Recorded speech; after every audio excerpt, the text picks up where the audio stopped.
Cuando nosotros nos acercamos hacia el trono de la gracia de Dios, sea en casa, en el momento que nosotros doblamos nuestras rodillas, los ángeles acompañan nuestras alabanzas y nuestras oraciones. Por lo tanto, este es un lugar muy privilegiado. No es igual que disfrutarlo en casa. Por eso que es maravilloso estar aquí en la presencia de nuestro Dios. En esta mañana quiero meditar en la palabra del Señor basado en la historia de un hombre que nosotros todos lo conocemos. Principalmente conocemos el hecho de que él recibió, primeramente tenía un corazón tan humilde y tan dispuesto a hacer todo conforme a la voluntad de Dios.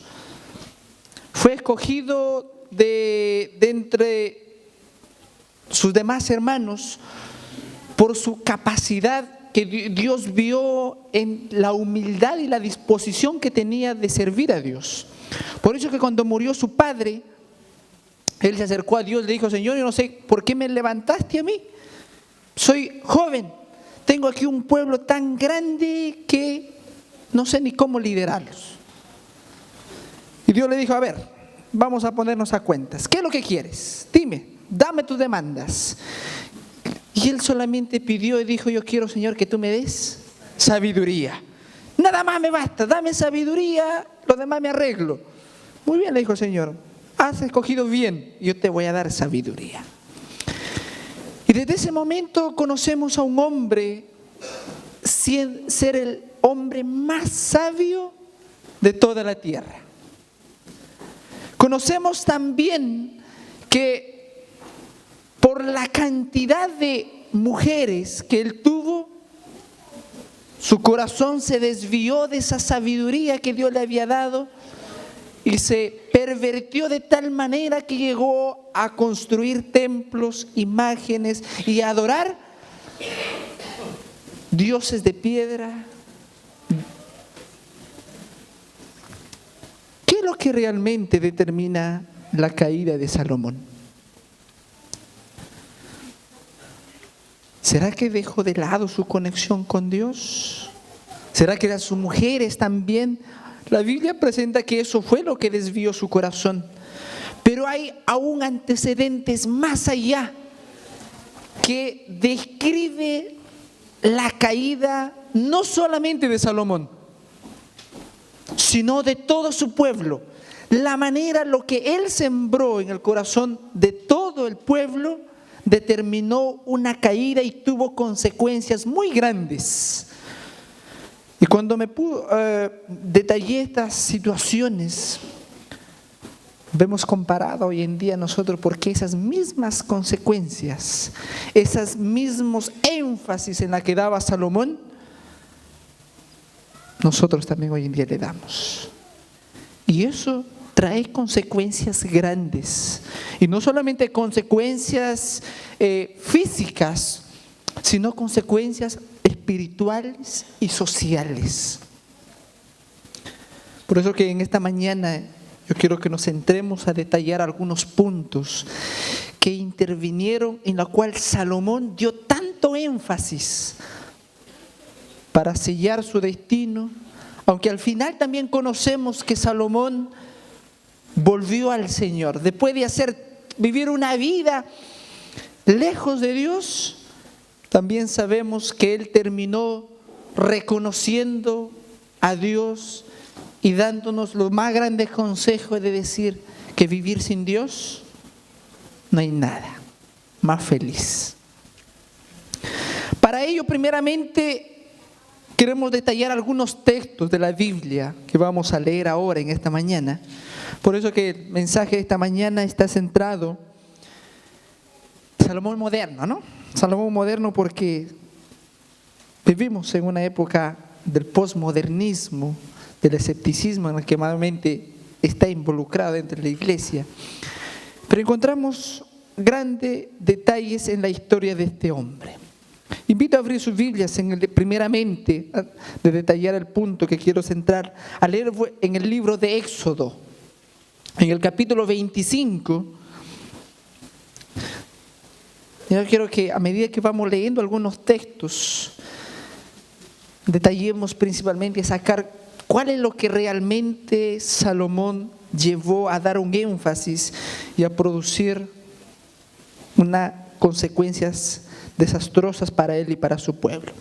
Éxodo capítulo 25, el versículo 8 dice, aquí encontramos el mandato del Señor donde él pedía, dice, y que me hagan un santuario para que yo habite entre ellos. En el capítulo 35, en el versículo 21, encontramos cuáles eran las condiciones que Dios pidió para que se construyera este santuario. En el capítulo 35 de Éxodo, en el versículo 21 dice, y vino todo varón a quien su corazón estimuló y todo aquel a quien su espíritu le dio voluntad, y trajeron ofrenda a Jehová para la obra del tabernáculo de la congregación y para todo su servicio y para las vestiduras o para las santas. ¿Cuál era la condición que Dios pedía para construir su tienda, su santuario? Quiero que se centren en la actitud que Dios pide de cada persona. La actitud que pide aquí es,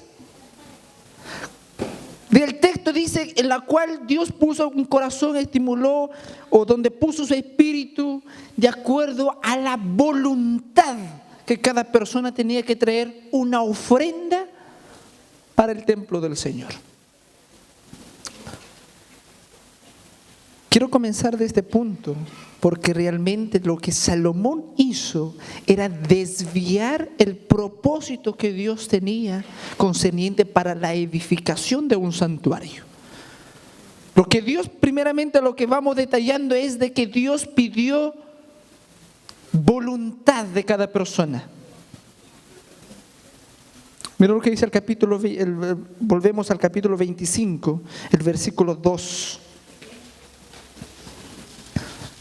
Y la obra de Dios dice, di a los hijos de Israel que tomen para mí de todo varón que la diere de su voluntad de corazón, tomaréis mi ofrenda.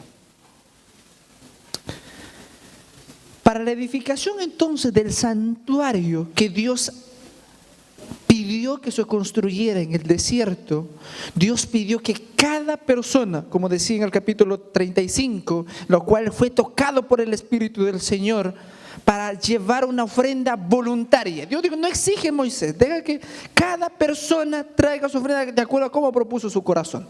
Abnegación y entrega.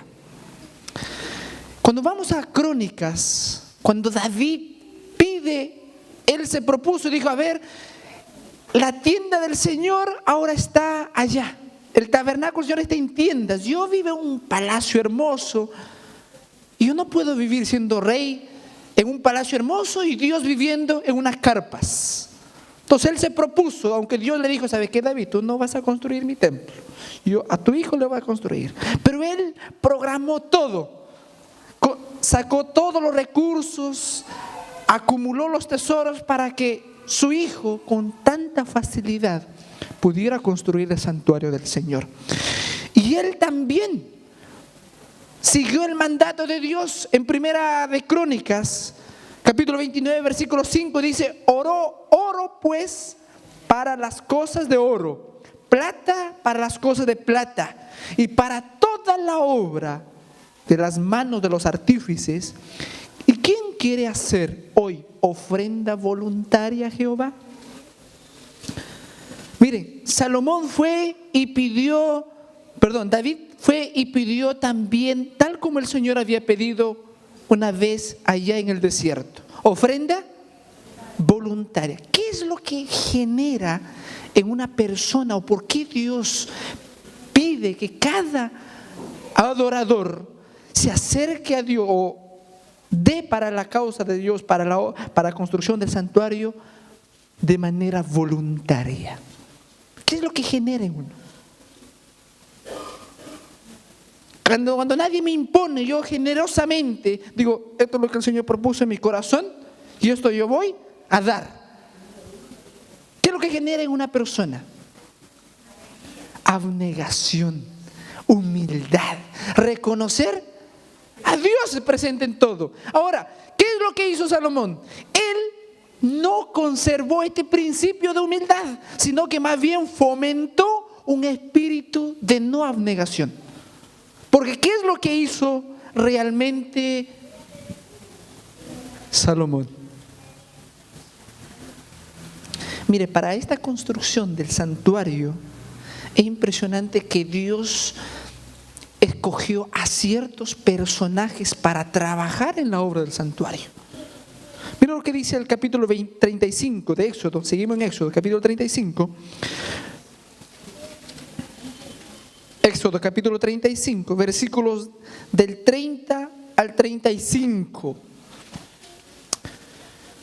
Dice así: y dijo Moisés a los hijos de Israel: mirad, Jehová ha nombrado a Bezaleel, hijo de Uri, hijo de Ur, de la tribu de Judá, y lo ha llenado de espíritu de Dios, en sabiduría, en inteligencia, en ciencia y en todo arte, para proyectar diseños, para trabajar en oro, en plata, en bronce, en el labrado de piedras de engaste y en el tallado de madera, y para trabajar en toda clase de obra de arte.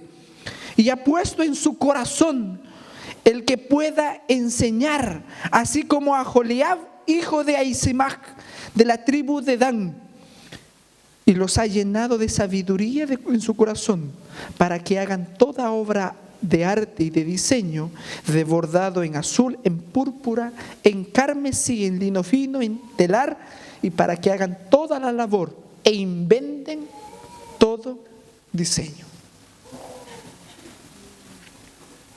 Miren, sigamos la hilación que estoy tratando de presentar. Dios primero pidió un santuario y pidió que cada persona dé, de acuerdo a su voluntad, una ofrenda para la construcción de ese santuario. No tenían maestros artífices, así que Dios escogió a 2 hombres, les dio dones, sabiduría, inteligencia para hacer cualquier cosa que vieran. Vean un pedazo, una porción de oro, y al tiro ya este es el diseño que va a tener. Todo. Dios le dio toda esa capacidad. Incluso dice, les dio el don de la enseñanza para que ellos pudieran también enseñar a otras personas.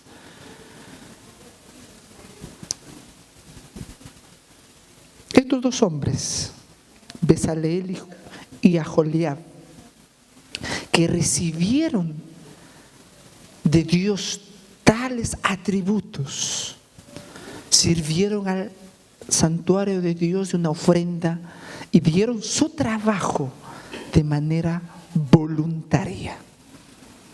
Enseñaron.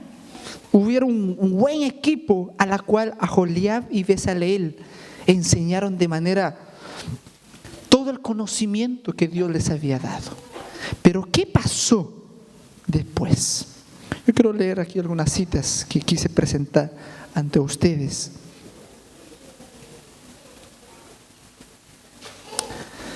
Miren, no alcanzo a ver para allá, así que me voy a ubicar para acá. La devoción a Dios y un espíritu de sacrificio eran los primeros requisitos para preparar una morada para el Dios Altísimo. ¿Qué es lo que pedía Dios? Un espíritu de sacrificio. Miren la siguiente cita. Esta invitación a consagrarse y prestar un servicio voluntario debían recordarla siempre los que tenían algo que ver con la erección del templo. Siempre tenían que recordar un espíritu de sacrificio, de ofrenda voluntaria. ¿Qué creen que hizo Salomón ustedes? ¿Qué creen que es lo que hizo Salomón? Mire, durante un tiempo, estos hombres de Judá y de Dan, ¿quiénes son? Aholiab y Bezaleel, dice, permanecieron humildes y abnegados al servicio al Señor, pero gradual y casi imperceptiblemente dejaron de estar relacionados con Dios y perdieron su deseo de servirle desinteresadamente. ¿Qué es lo que pasó con estos hombres? Estos hombres, una vez que construyeron el santuario de Dios y quedó todo impresionante, a Dios le agradó, su presencia moró, y ahora ya tenían un trabajo que Dios les había dado de dones. Pero de pronto dijeron, ¿sabe qué? Mire, nosotros dimos ofrenda al santuario y ya dimos. Ahora ellos empezaron a cobrar después por algún trabajo que se necesitaba, y los recursos de un pueblo peregrinando por el desierto no podía pagarle el costo que ellos pedían para una obra de arte. Entonces estos hombres empezaron a migrar, a salir. Dijeron, no, es que en Israel me pagan muy barato, voy allá a los fenicios. Y fueron porque los fenicios en ese tiempo de Salomón también construían grandes santuarios, grandes artes para sus dioses. Y como los fenicios no tenían este principio de abnegación y de servicio, así es que pagaban lo que ellos pedían. Y así que su condición económica creció grande. Pero cuando el día que Salomón decidió construir el santuario, tenía todo como ofrenda voluntaria lo que David había recolectado. Y Salomón invita y llama a Hiram, el fenicio. Mira, Hiram le dice, veo que tú tienes allá en tus territorios a ciertos hombres que saben trabajar en toda esta clase de oro, lo que acabamos de leer. Es impresionante que justamente los que estaban ahí eran los descendientes, ¿adivina quién? ¿De quién eran los descendientes? De Aholiab y Bezaleel. Eran sus descendientes los que habían migrado allá a los fenicios, porque los fenicios le pagaban buenos recursos. Aquí dice, basándose en su habilidad superior como artesanos, pedían salarios más elevados por sus servicios. En algunos casos les fueron concedidos, pero con mayor frecuencia hallaban empleo en las naciones circundantes. En lugar del noble espíritu de abnegación que Dios había llenado en el corazón de estos ilustres hombres y de sus antecesores, albergaron un espíritu de codicia y fueron cada vez más exigentes. A fin de ver complacidos sus deseos egoístas, dedicaron servir a los reyes paganos con la habilidad que Dios les había dado. Yo quiero que nos centremos en esta parte, porque esto es lo primero que determinó la caída de Salomón y de todo su pueblo. No conservar un espíritu de abnegación. Estos hombres, cuando leemos Segunda de Crónicas, capítulo 2, mira lo que dice Segunda de Crónicas, capítulo 12, versículo 7 y el versículo 14 dice, cuando Salomón pide a Hiram, él le dice, envíame pues ahora un hombre hábil que sepa trabajar en oro, en plata, en bronce, en hierro, en púrpura, en grana y en azul. Y Hiram le contesta en el versículo 14 y le dice, aquí tengo un hijo de una mujer de las hijas de Dan, mas su padre fue de Tiro, el cual sabe trabajar en todo lo que tú me pides, en figuras, esculpir en toda clase y sacar toda forma de diseño que tú le pidas, con tus hombres y con los de mi señor David, su padre. David llamó a estos hombres. Él pensó, Salomón, Él creyó que estos hombres tenían grandes habilidades, pero cometió el error más grande. Y el ángel lo plasma y dice, de poner en la cabeza, mira lo que dice esta cita.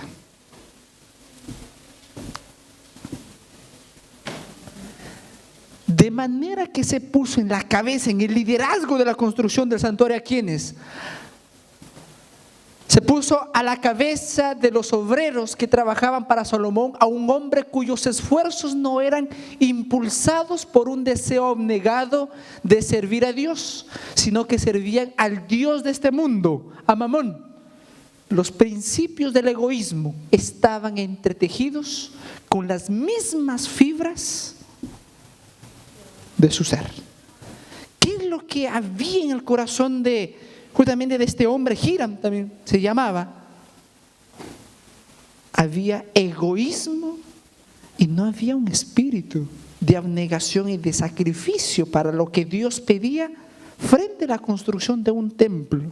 Entonces, cuando él llegó a Jerusalén, dijo: muy bien, Salomón, me enviaron de allá, aquí tengo la carta, dime, ¿qué tengo que hacer? Pero Salomón, aquí están las condiciones, esto es mi salario.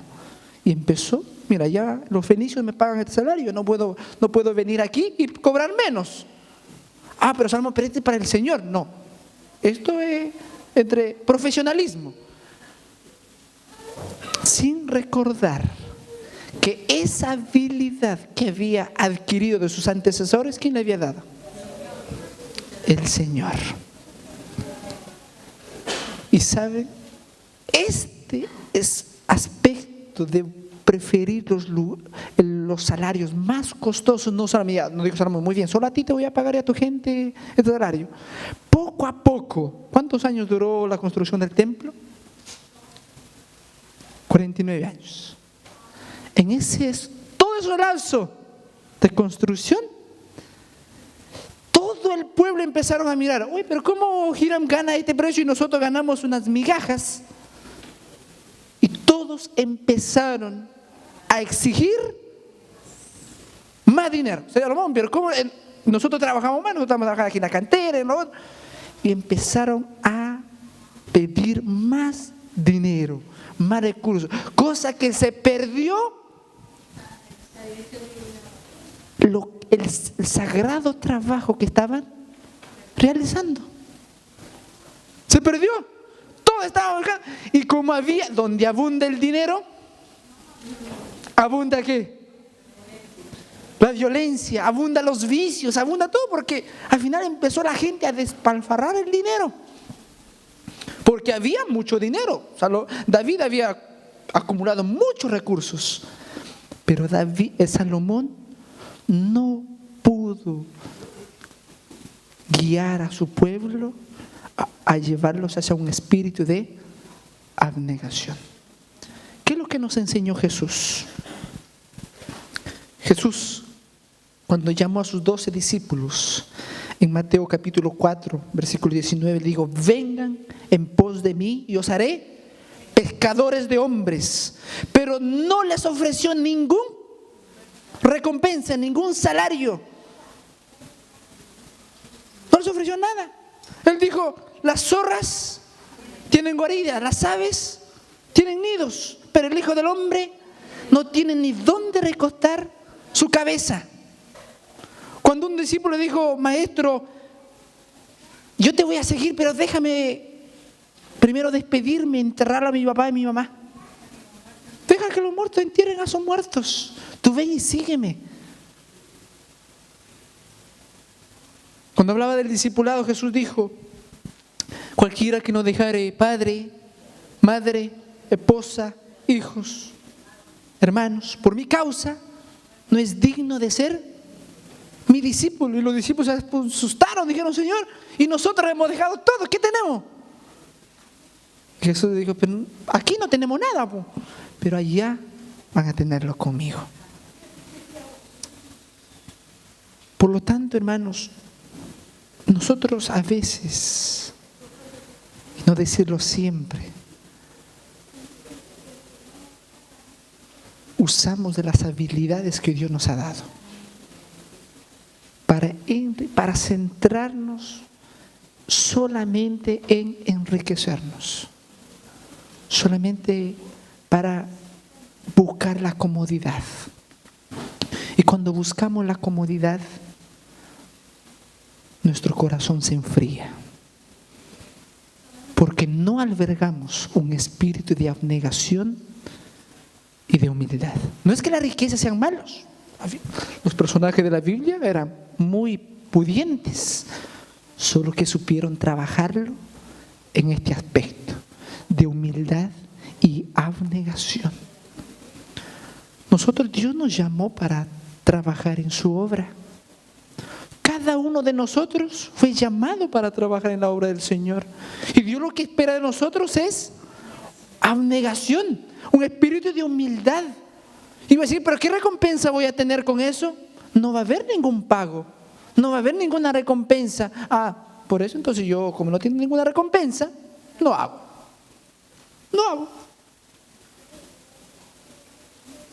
Y eso lo que ocasiona nuestra destrucción física, espiritual y también social. Ya lo vamos a determinar por qué es social. Por lo tanto, en el primer punto que quiero detallar en esta mañana es concerniente a que Salomón fomentó en su pueblo un espíritu de codicia, de avaricia, no de humildad. Y por poner sobre la construcción del santuario a personas, líderes que tenían un corazón de avaricia y no de humildad y entrega para el Señor. Y eso es lo que ocasionó una revuelta para que luego después empiece él a poner mano fuerte porque los recursos estaban escaseando y pedir más y más impuestos. Lo que Salomón hizo después. Punto número 2. En el punto número 2 de la caída de Salomón, él construyó el templo, terminó bien, empezó la dedicación. Ese día hubo una dedicación grande. En Segunda de Crónicas, capítulo 6, David había dicho, o Salomón reconoció que David consideraba realmente que esa casa debía ser casa para el nombre de Dios. Cuando él dedicó el templo en Primera de Reyes 8:29 dijo: que estén tus ojos abiertos de noche y de día sobre esta casa, sobre este lugar del cual has hecho. No dice yo he hecho, sino tú has hecho, Dios. Mi nombre estará allí, tú dijiste, el Señor. Y que oigas la oración de tu siervo y de todos los que hagan en este lugar. Mire, todavía a pesar en su comienzo, después de pocos años de construir el santuario, Salomón todavía tenía ese espíritu. Pero ¿qué pasó después? Él dijo: aquí mira, Señor, esta es tu casa, aquí tu nombre va a ser reconocido. Un ejemplo tenemos cuando visitó la reina de Saba. Cuando visitó la reina de Saba, dijo: oh, Salomón ha escuchado tanta sabiduría, y Salomón les puso todo. ¿Sabe que al final la reina de Saba, mira lo que dice en Primera de Reyes, capítulo 10, versículo 9. Primera de Reyes, en el capítulo 10, en el versículo 9.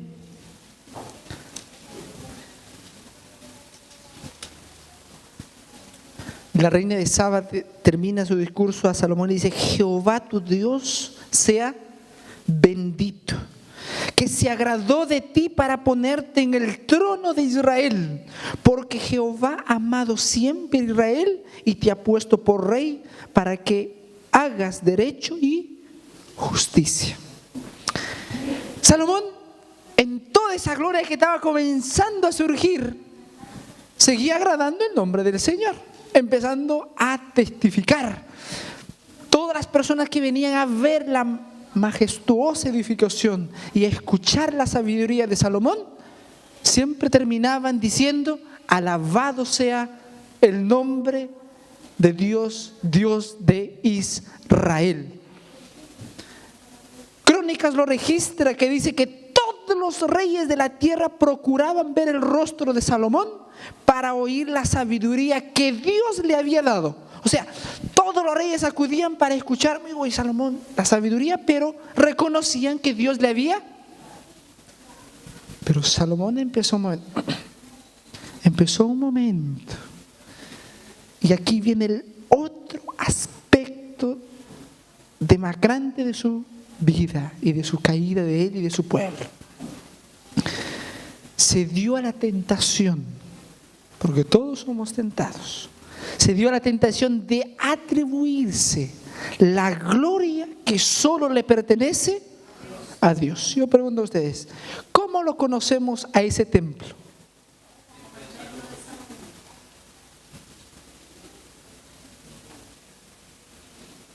Él se atribuyó. Primero se conocía como el templo hermoso de Dios. Pero después Salomón perdió esa visión de glorificar a Dios y empezó a atribuirse, decir, este es mi templo que yo he edificado, esta es mi sabiduría, y empezó a gloriarse de lo que Dios también le había dado. Quiero que leamos esta cita. Miren, el egoísmo que caracterizó a quienes trabajaban en el templo haya hoy contraparte en el egoísmo que existe en el mundo. Abunda un espíritu de codicia que impulsa a buscar los puestos y los sueldos más altos. Muy rara vez se ve en el servicio voluntario y la gozosa abnegación manifestada por los que construían el santuario. Mira, gente. Salomón honró a Dios durante un tiempo, llamándole la atención al creador de los cielos y la tierra, gobernante omnisciente y del universo. Estaba glorificando el ejemplo que vimos. Pero viene así y dice, así fue como el templo de Jehová llegó a ser conocido entre todas las naciones como el templo de Salomón. El agente humano se atribuyó la gloria que le pertenece a aquel que es más alto sobre ellos.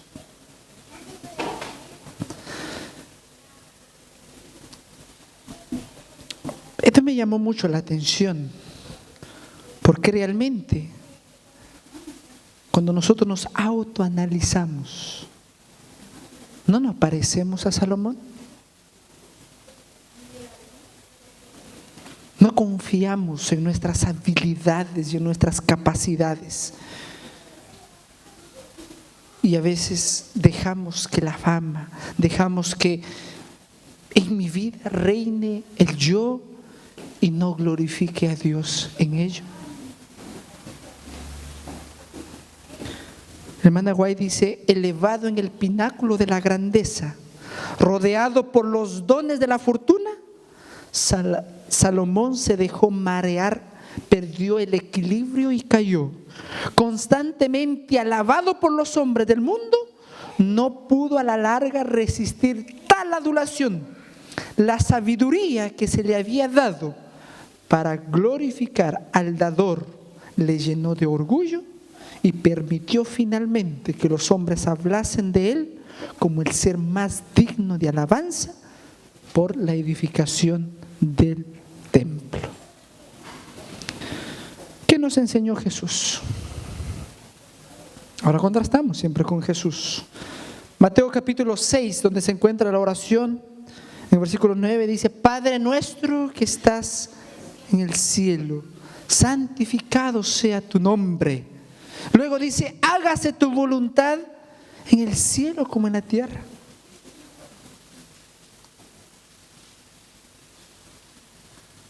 San Juan capítulo 17, versículos 25 y 26. Miren lo que dice la palabra del Señor. Cuando Jesús estaba orando por sus discípulos y por cada uno de nosotros, Él dijo, Padre justo, el mundo no te ha conocido, pero yo te he conocido.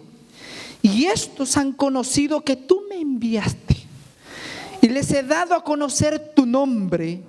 y lo daré a conocer aún, para que el amor con que me has amado esté en ellos y yo en ellos. ¿Cuándo este amor en que hubo entre el Padre y el Hijo se iba a hacer realidad en nosotros como iglesia, como discípulos de Cristo?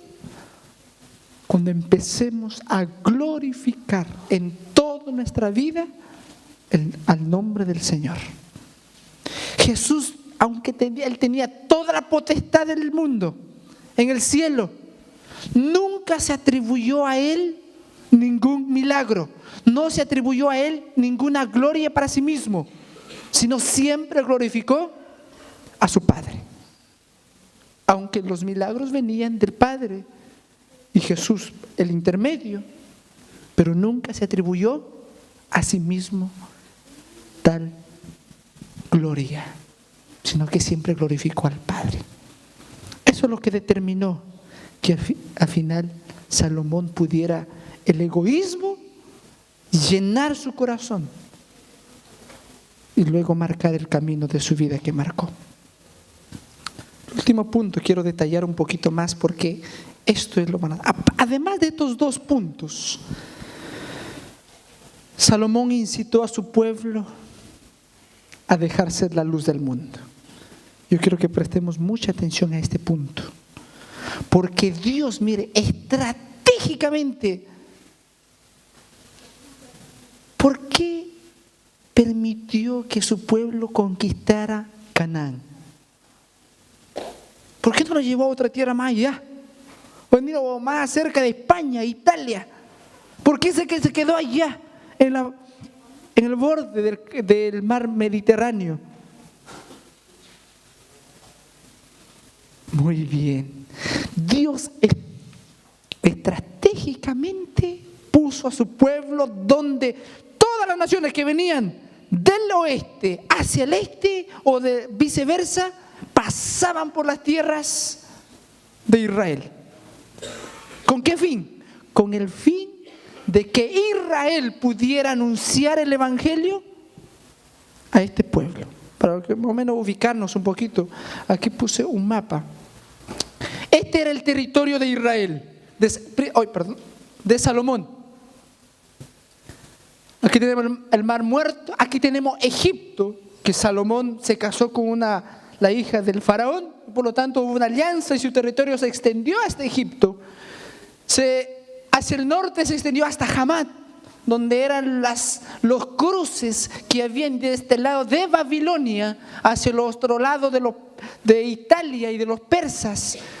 Todos pasaban. Estos eran los puertos más comercializados tanto del oeste como del este. Y Dios lo puso aquí a Israel. Puso aquí el santuario. Alrededor de todo el territorio habían ciudades construidas por los levitas para administrar y enseñar. Salomón dice que edificó muchas ciudades. Miren lo que dice Segunda de Crónicas, capítulo 8, versículo 4 al 6. Y él dice: edificó a Tadmor en el desierto, a todas las ciudades de provinciamiento que edificó en Hamat, arriba al norte, Hamat.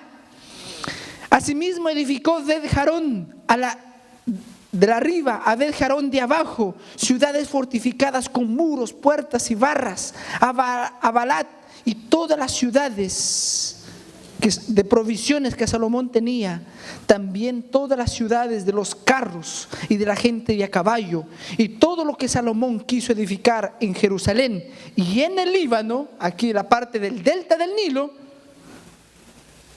y en toda la tierra de su dominio. Él construyó todas ciudades de comercio. ¿Cuál era el ímpetu de Salomón de construir estas ciudades? Para hacer la luz del mundo, para la gente que venía a comercializar, enseñarles del Dios verdadero.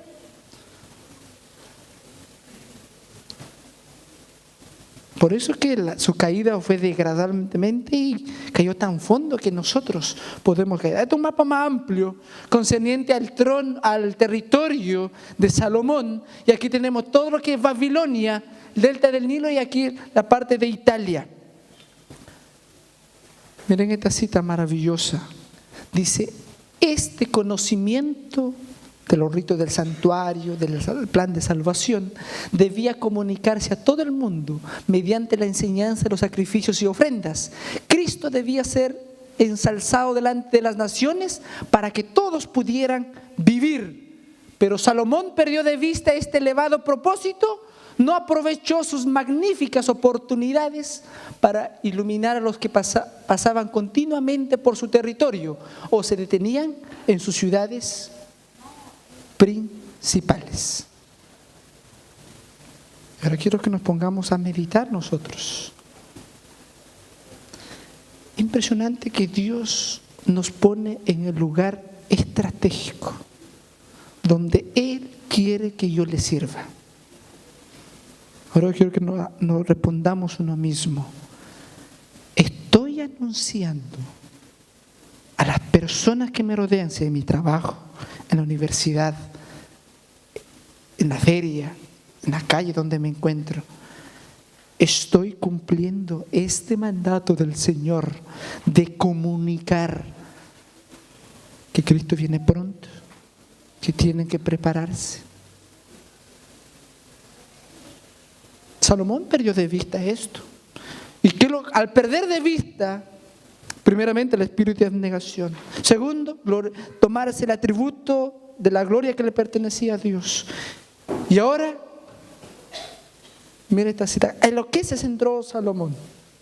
Él se centró en el mercantilismo. Todas las ciudades que acabamos de leer, que él edificó, lo construyó, lo puso todas las provisiones, solo con un fin de mercantilismo. ¿Qué más? De engrandecimiento personal. ¿Qué más? Aquí viene, Salomón procuró fortalecer su situación política, edificando ciudades fortificadas en las cabeceras de los caminos dedicados al comercio. Solo con un fin político, tener buenas relaciones interpersonales, pero perdió de vista el foco principal que Jesús había dicho. ¿A costa de qué Salomón se enriqueció? ¿Al costo de qué? Al costo de vivir cómodamente de todos los atributos que el Señor le dio. De vivir cómodamente de todos los atributos que el Señor le dio y no darle nada para el Señor. Y desde ese momento perdió el blanco, perdió la ruta.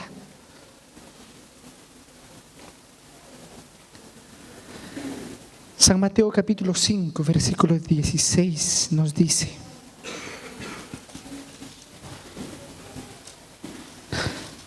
(5:16) dice: así alumbre vuestra luz al mundo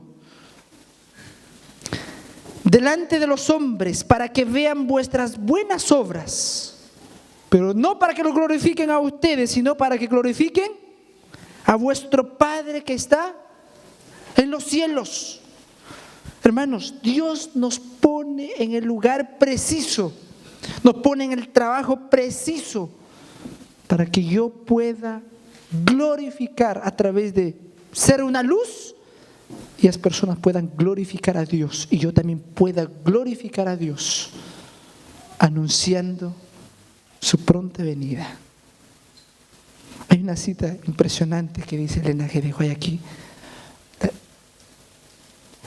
Este es el ejemplo de Jesús. Mire,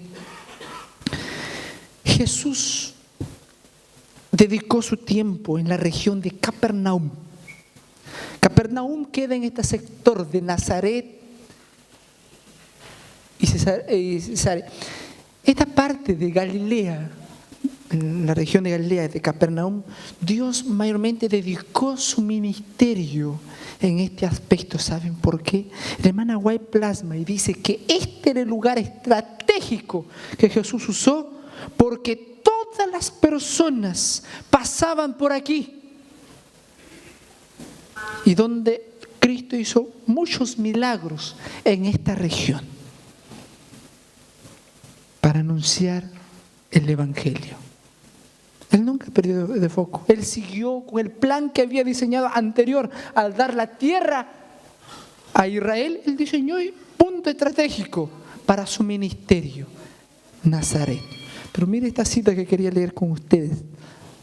Como Cristo, dice, los mensajeros del Altísimo, hablándonos ahora para nosotros, deben situarse hoy en esas grandes avenidas donde pueden encontrarse con las multitudes que pasan de todas partes del mundo, ocultándose en Dios como lo hacía Él. Deben sembrar la semilla del Evangelio, presentar a otros las verdades preciosas de la Santa Escritura, que echarán raíces profundas en las mentes, en los corazones y brotarán para vida eterna. ¿Cuál es la invitación de Dios para ahora? Dios nos puso un aspecto estratégico, un punto estratégico. Y ahora dice, debemos nosotros comunicar tanta gente que se pierde y nosotros somos los comisionados o los causantes también de su perdición. Las fuerzas del enemigo de toda justicia están poderosamente atrincherados. Eso conocemos. Y solo por el poder de Dios obtendremos la victoria. Quiero terminar con esto. El conflicto que nos espera exige que ejercitemos un espíritu de abnegación, que desconfiemos de nosotros mismos y que dependamos de Dios solo para saber aprovechar sabiamente la oportunidad para ganar las almas para el cielo. Dios nos comisionó una tarea que no tiene salario. Había una historia de una empresa, un gerente abrió y dijo, oportunidades de trabajo, presentarse por favor de tal horario a tal horario. Todas las personas se acercaron y dijeron, mire, este trabajo no tiene horario. ¿Cómo que no tiene horario? Sí, no tiene horario. Pueden llamarte a las 2 de la mañana, a las 4 de la mañana, puede ser a medianoche, pueden llamarte en el resto del día o hay días que estáis tranquilo. Ya, excelente. Todas las personas dijeron, y además, y la persona pregunta y dice, ¿y cuánto es la remuneración? ¿Cuánto voy a ganar? Mira, este trabajo no tiene paga. ¿Cómo? Es algo injusto. Y usted quiere dar trabajo, pero no quiere pagar nada. Y además que no tenemos horario, o sea, si tengo que trabajar 24 horas al día. Y al final le dijo, ese trabajo es de ser mamá, ¿no? Ser mamá, para presentar la labor de la mamá. Es un trabajo que nosotros dedicamos para el Señor, que no tiene remuneración, que puede ser a cualquier hora del día. Hay almas sedientas por salvación y Dios nos ha llamado para ello. ¿Cómo determinamos a veces nuestra destrucción que tristemente de Salomón llevó a una caída enorme y traer consecuencias desastrosas para el resto del imperio de Israel? Porque después de eso su reino fue dividido y vivir solamente en el exilio. Hoy en día nosotros podemos caer en lo mismo. Y quise meditar en la historia de Salomón porque es un ejemplo vivo, clave, de cómo hoy en día, si descuidamos el aspecto de abnegación primeramente para el Señor, de humildad y de centrarme en crecer económicamente, políticamente, tener grandes ingresos, buscar los mejores sueldos, pero descuidando el aspecto de la abnegación, de la humildad, de atribuirme la gloria que le pertenece a Dios, que me dio a través de la sabiduría, la inteligencia, el conocimiento. Yo atribuirme esos derechos y no anunciar al mundo que Cristo viene pronto. Estoy viviendo una vida fantasma como la vivía Salomón. Una idea fantasma, aunque tenía todos los atributos de que nosotros nos gustaría tenerlo. Pero lo llevó a una catástrofe nacional. Por eso que en esta mañana quiero invitar a los hermanos a que podamos centrarnos. ¿Qué es lo que estoy haciendo yo en el lugar estratégico donde Dios permitió que viva, donde Dios permitió que trabaje y donde Dios permitió que estudie? ¿Qué estoy haciendo? ¿Será que Dios me puso ahí solamente para, a través de ese trabajo, sostener a mi familia? ¿O me puso ahí para anunciar el Evangelio y el sostén de mi familia es adyacente? Yo quiero que reflexionemos, mis hermanos, y podamos meditar en lo que realmente, lo que determinó la caída de Salomón, de su reino, y que no pueda ser nuestra caída para nosotros. Cierto que a veces vivimos en la comodidad, y la comodidad trae mucho sosiego, mucha tranquilidad, no hay de qué preocuparse. Pero esa comodidad en la que vivió Salomón, en la cual donde más deshonró a Dios y no cumplió el propósito por el cual Dios los ha llamado. Yo quiero invitarlos a cantar este cántico, el 496. Este es un cántico que realmente yo quiero que meditemos en la letra. Este cántico describe principalmente lo que somos nosotros en las manos del Señor. Cantemos este cántico.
Somos sus manos, somos sus pies para ir, dice, donde Él nos guía.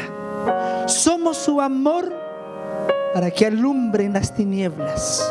Somos su luz en medio de un mundo de oscuridad. Somos sus ojos porque vemos a las almas sufrientes. Y somos su voz porque proclamamos y anunciamos su regreso. Eso somos en las manos del Señor. Pero esto solamente puedo decirlo: yo soy la voz de Dios porque yo anuncio el Evangelio. Yo soy sus manos porque ayuda a otras personas necesitadas, sufrientes. Ahora, puestos de pie, vamos a cantarlo nuevamente, este hermoso cántico. Vamos a ponernos en pie y vamos a terminar con este cántico. Una vez más, ahora cantémoslo con convicción. Somos sus manos. Para muchos fue la primera vez que lo escuchamos. Tuve que aprenderlo, pero un cántico muy maravilloso.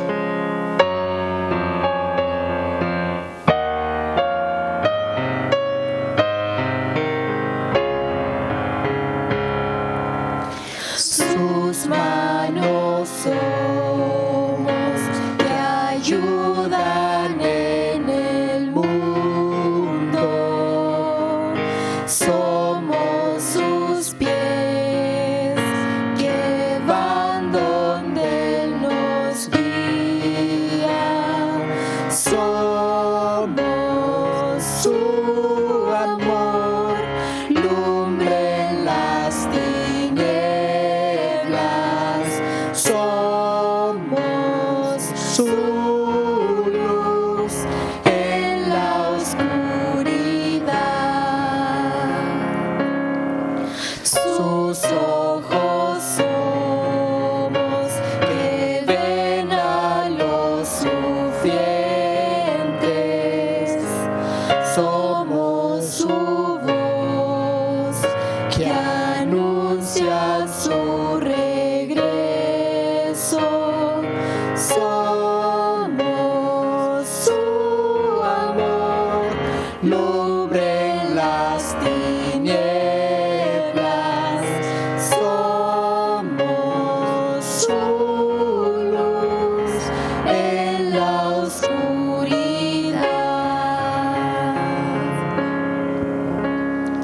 Termino leyendo Mateo 5:16, te dice: así alumbre vuestra luz delante de los hombres, para que vean vuestras buenas obras y para que glorifiquen a vuestro Padre que está en los cielos. Seamos esa luz que Dios nos ha llamado a ser. Seamos esas manos, esos ojos, esos pies donde vayan a encontrar y a predicar el Evangelio del Señor. Oremos. Querido Padre Celestial, eterno Dios, gracias te damos porque cada vez que meditamos en tu palabra encontramos fortaleza, encontramos consuelo, encontramos refugio, pero a la misma vez encontramos, Señor, reprensión y amonestación, enseñanza para nosotros. Porque a veces, Señor, las circunstancias, en las tinieblas que vivimos en este mundo, albergamos en nuestro corazón un espíritu de avaricia, de codicia. Un espíritu, Señor, que busca crecer solamente económicamente, crecer solamente intelectualmente, pero no busca crecer espiritualmente. No busca a las personas que están perdidas. Eso es lo que determinó, Señor, la caída de Salomón. Y puede determinar nuestra caída para nosotros. Vivir un cristianismo superficial, perdiendo el foco, Señor, en la cual tú nos pusiste. Nos pusiste en el trabajo perfecto. Nos pusiste en la universidad perfecta. Nos pusiste un trabajo estratégico para que a través de ello podamos anunciar tu nombre. Podamos dar a conocer que tú vienes muy pronto a buscarnos. Ayúdanos, Padre, a vivir conforme al propósito en el cual tú nos llamaste.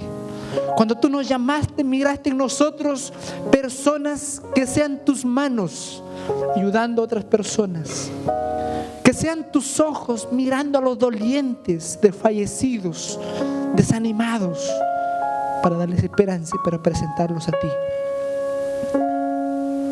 Somos tu amor, porque compartimos con todos sin acepción de personas, y porque vamos hacia ellas llevándoles el más grande regalo, que es la salvación.